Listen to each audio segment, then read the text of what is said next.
Hey, this is Art from My New Microphone. Let's discuss LCR panning and whether you should use it in your mixes.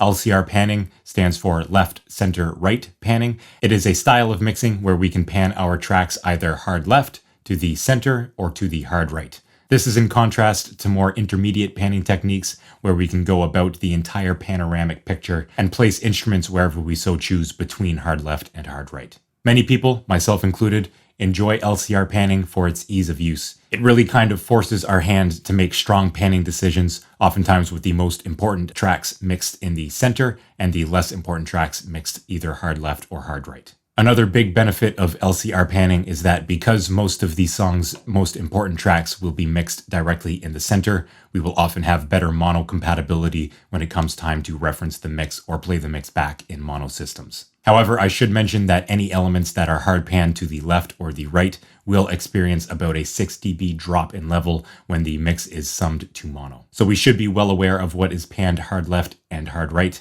and how these elements will actually come down in level when we reference in mono. The balance changes of these tracks between monitoring in stereo and mono will often be much more apparent than in intermediate panning. That being said, in intermediate panning strategies, we will often pan more elements slightly off center, meaning that more elements will experience a balance shift as we move to mono. And additionally, the change in balance or the attenuation of these panned elements will generally be less predictable. I actually have a video discussing the importance of monitoring in mono. I'll throw a card up here in the video and also leave a link to that video in the description box below. Moving on to the third big benefit of LCR panning is it makes the directionality much more obvious to the end listener. By meticulously panning tracks across the entire panoramic or stereo image, we can often end up with a sort of wall of sound where no individual elements are particularly directional within the mix. LCR panning makes directionality very obvious to the end listener as things are either panned hard left,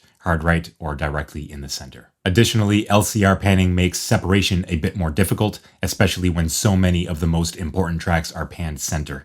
Therefore, we have to work a little bit harder with faders, compression, EQ, and other processes to really separate these elements and make them fit into their own space within the mix. With LCR panning, we can also fill in the space between hard left, hard right, and center with stereo effects such as reverb and stereo delays. This can make time-based and stereo effects more effective in the mix and ultimately even give us a greater sense of space versus a more intermediate panning strategy. If our mix happens to sound overly dry when summed to mono, it may be worth adjusting the stereo effects, especially the time-based effects like delay and reverb, and to have them more represented in the center image of the mix. Of course, we should always exercise caution when doing so, as time-based effects like reverb and delay can quickly wash out the important center elements of the mix if they are pushed too hot in the mix. One thing we must be careful of when using LCR panning is to maintain a proper balance between the left and right stereo channels of a stereo mix. If we have an important element or at least a loud element only on one side of the stereo spectrum, it can offset the balance of the entire mix to one side.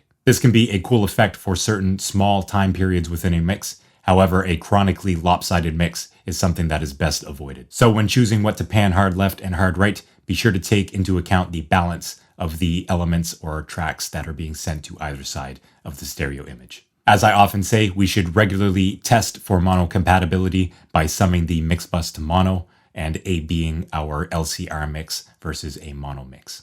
So with that information, I hope you gathered an idea of whether LCR mixing is right for you and your mixes. It's sometimes appropriate to use a more hybrid system where certain elements are mixed perhaps halfway through center and hard left or center and hard right. But the idea of LCR panning remains an intriguing one, and I would challenge you to try out LCR panning if you haven't already in your next mix and listen to the results it can get you. If you found this video informative, I would encourage you to hit that like button and to check out the resources down below. We're just getting started here on the My New Microphone YouTube channel. This is actually video number 20, and I would like to thank you for being here with me.